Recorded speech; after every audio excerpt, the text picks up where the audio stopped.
Hey my loves, welcome back to my YouTube channel. It's Aderonke here again. Grab your popcorn and let's delve right into this video. Should I relocate in 2024? Should I not? You're not expecting me to tell you to relocate, right? And you're not expecting me to tell you not to relocate. This video is here to actually give you enough information to make that informed decision for yourself, right? Try to sieve out the information that is out there. So before relocating from Nigeria, there are tons of information out there. The very, very wrong ones, the fearful ones. When I mean fearful, I mean the one that is there to instill fear in people. So make sure to purge yourself to sieve information that is not useful to you. Winter jacket is an investment. So most Nigerians, when they are leaving the country, when they are leaving Nigeria, they buy their winter jacket from Yaba. And honestly, I'm not shitting anybody because I don't think there is anywhere else that you could get winter jacket because we don't use winter jackets here. So it is what is imported that is being sold. However, those winter jackets are not enough. They are not strong enough to hold the kind of cold that is going to hit you. Firstly, because the level of the temperature there would hit you deeper than somebody that already lives there. Yeah. So the winter jacket that would serve you is not the regular normal winter jacket that we get in Yaba. So when you get there, it's not winter jacket of 20 pounds that I'm talking about. I'm talking about winter jackets that is starting. You could see winter jackets on sales, I don't know, for maybe 40 pounds, 50 pounds. There are some that the actual price is like 50 pounds upwards. Just make sure that they are very, very fleecy on the inside and thick, and they can keep you warm to the point that you're almost feeling hot on the inside. Because trust me, you would need it. And get a black one. So before you leave Nigeria, hold that spare money that as you're landing, you're getting yourself a winter jacket, a very good one, black one that would serve you for as long as you can get settled before you now start thinking of actually investing in, getting other colors or other variants of winter jackets. Ha! Siba, that's a lot. So finding accommodation if you're single might be easier. However, if you're married, getting a one room is not so easy, right? Because you have to state your status. You have to say if you're married, if you're with kids, because some landlords will not allow couples share a room. Some landlords might allow it, but they will charge you more, right? Some accommodation are like shared accommodation already, so they won't appreciate two people staying in one room in the shared space. So now if you have kids, that's another brouhaha entirely. Because if you have kids of different genders, a boy and a girl, you're going to take nothing short of a 3-bedroom flat. Why?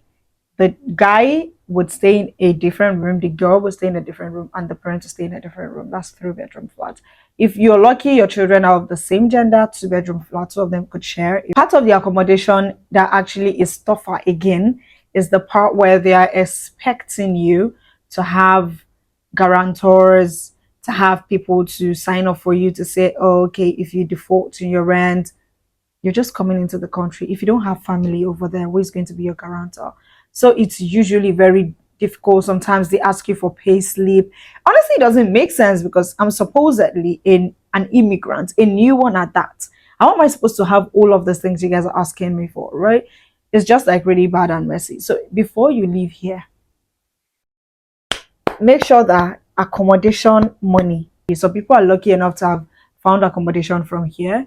Sweet. If you're unable to find accommodation from here, make sure you hold enough money because you do not have guarantors. Some landlords might be saying you must pay 3 months upfront. You must kiniko. It's a lot of hassle. And if you're a student, and some people on one group is already telling you that no, don't take student accommodation. It is whack. Going to town is better. You find good jobs in town.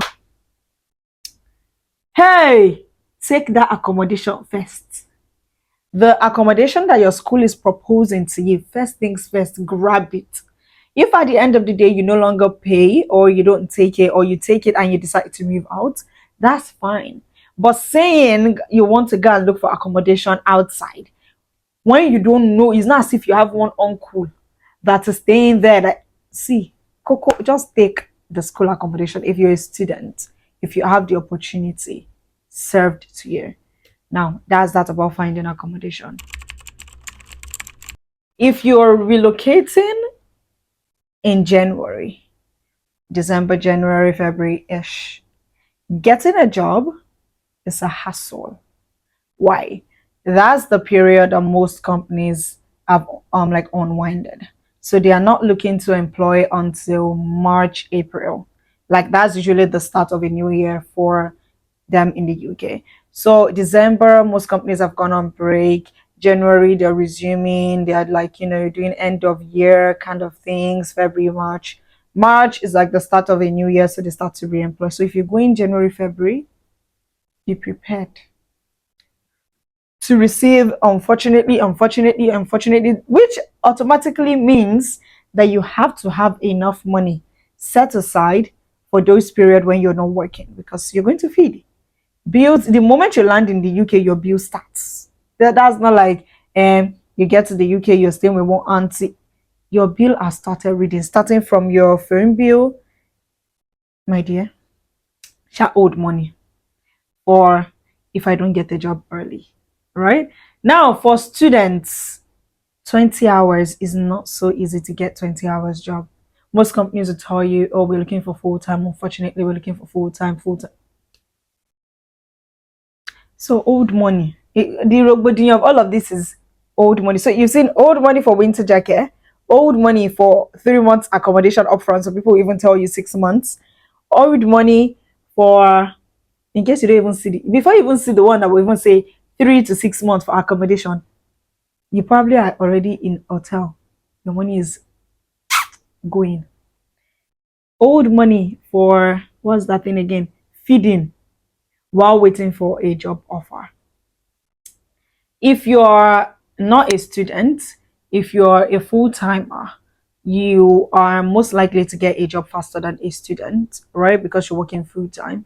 However, it is still not guaranteed. If you go in September, that's the normal school year period, you might be lucky to find a job in, say, 2 weeks, 3 weeks, in less than a month, right?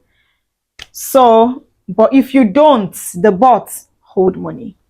I'm going to do another video where I actually talk about skilled worker jobs and student jobs. I don't think that would fit into this one because it will make the video extremely long. So let's move on to the next one. So there is a lot to unpack in this category.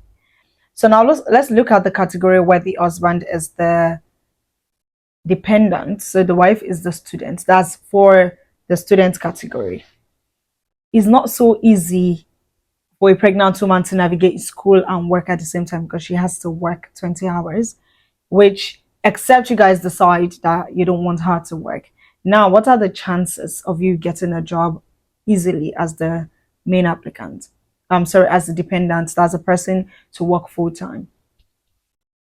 It's a lot of money that you people are going to look for to hold on the side, because frustration that will bite you, and you have to register an antenatal, you have to go, you have to follow up, you have to attend all of your antenatal sessions. Now, bringing children, hey, have you guys been to, I don't know how to explain it. So I wanted to have you guys been to Tesco's, but the food for children segment in Tesco, in Prime, anywhere, children wears, children feeding, children is expensive, eh? Hey! Mm. Mm. Honestly, I don't know what to say about this children part, because I understand the attachment that parents have with their children, but I strongly disagree with bringing children into uncertainties. It's not just the culture shock, it's not just the code, it's not just the navigation, it's not just the settling.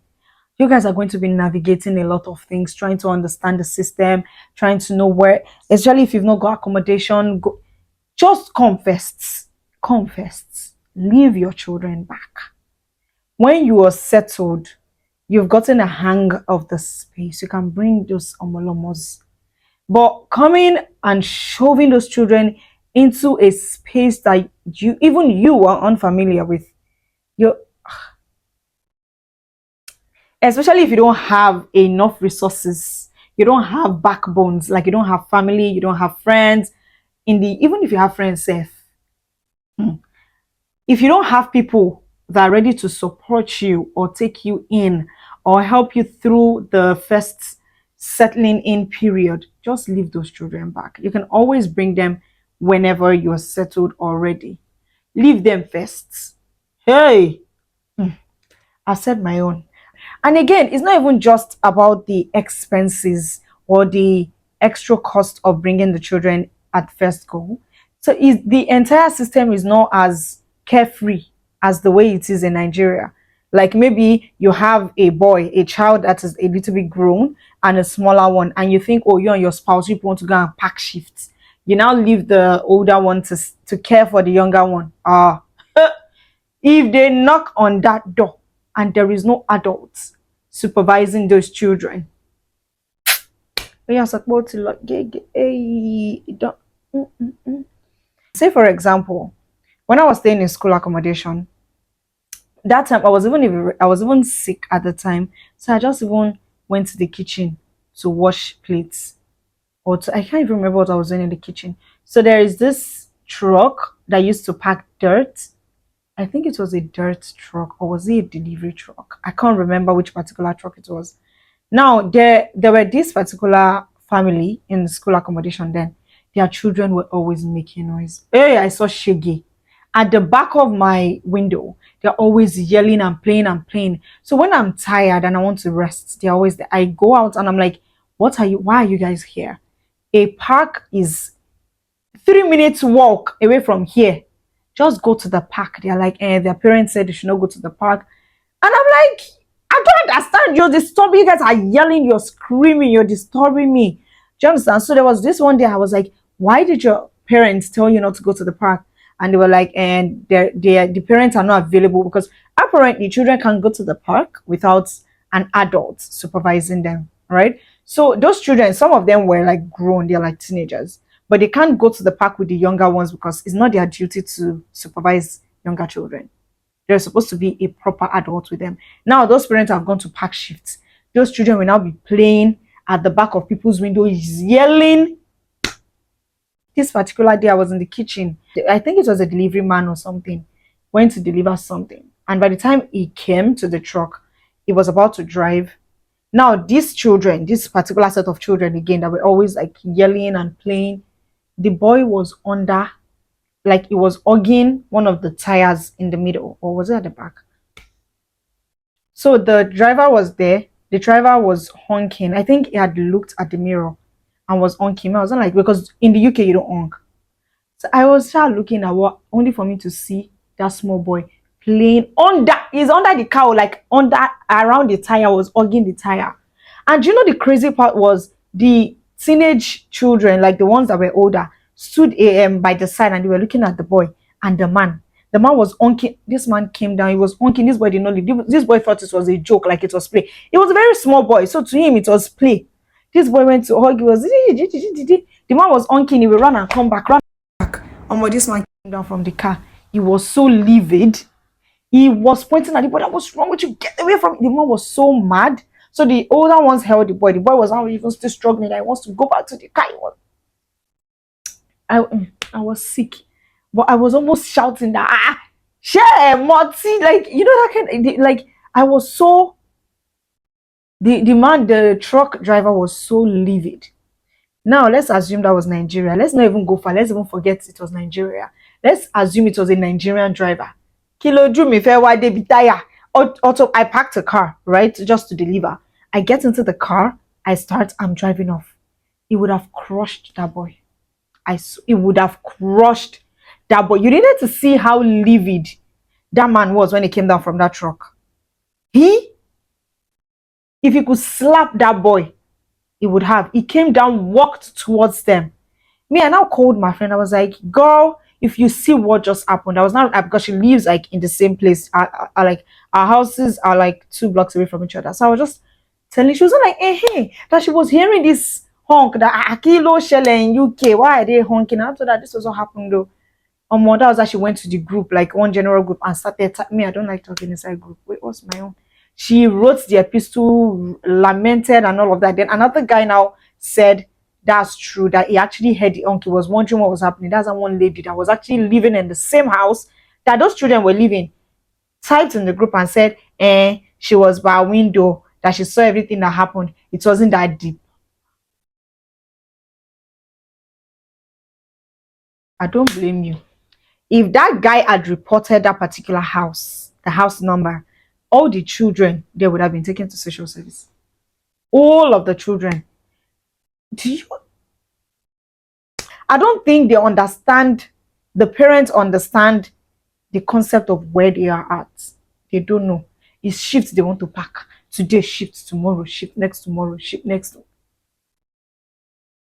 So point is the concept of Nigeria, the familyhood, how we bring children up is way more different than what it is in the UK.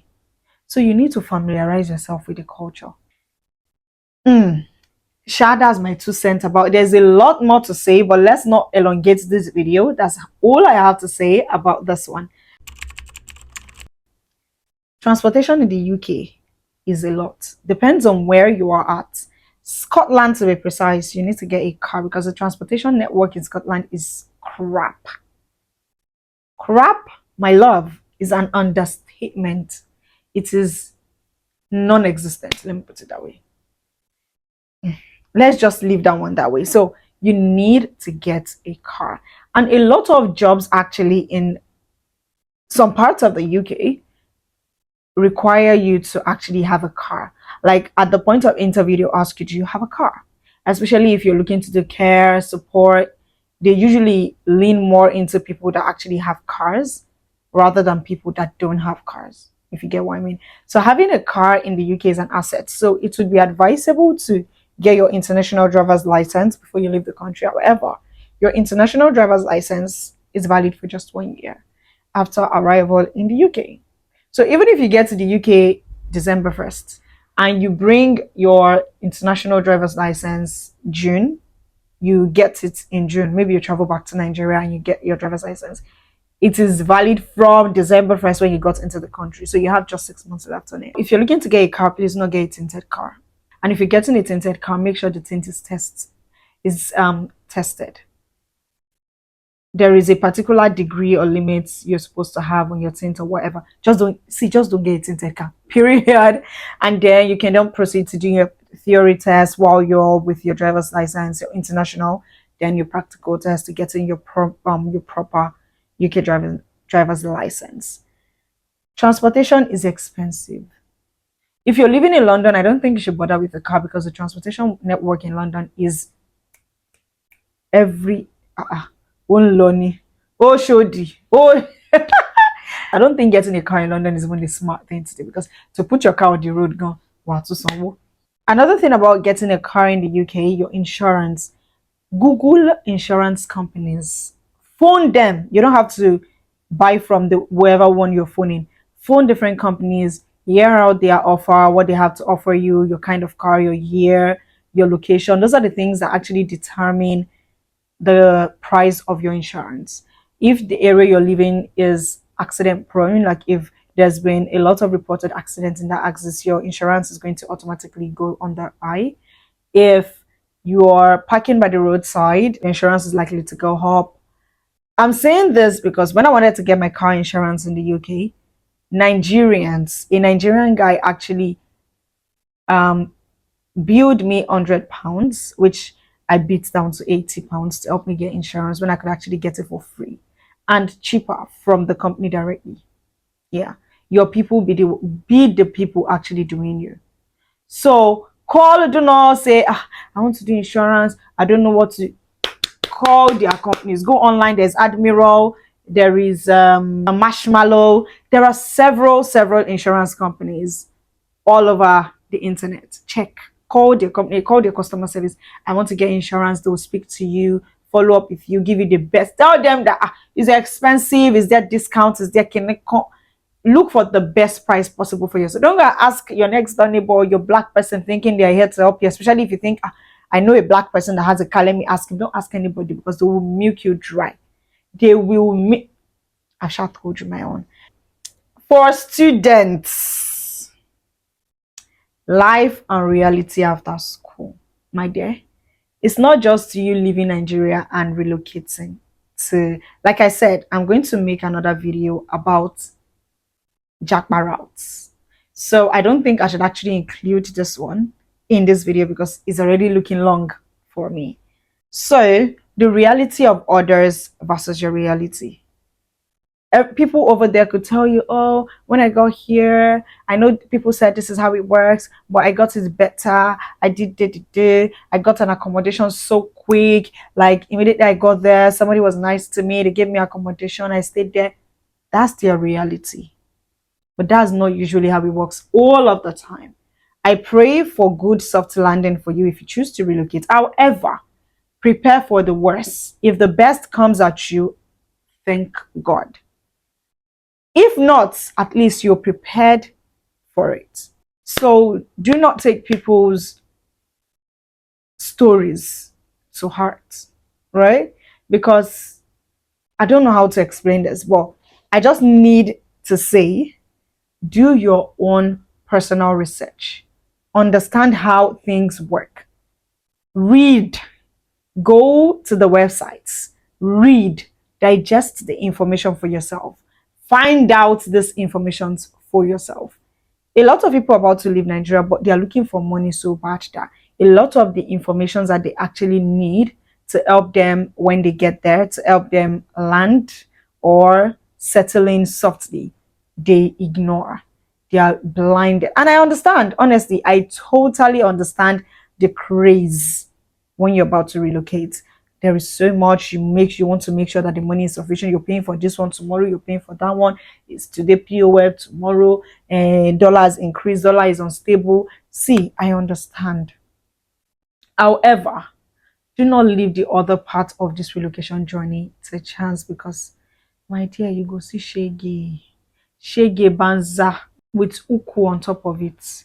You will see Shege. So please, and don't always leave your relocation journey to the hand of agents. Hey,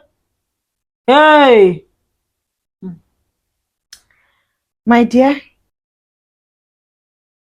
you take care of yourselves. If there is anything else I did not touch here that you think I missed that you want to hear about, do drop them in the comment section and I'm going to attend to it. Cheers. Bye.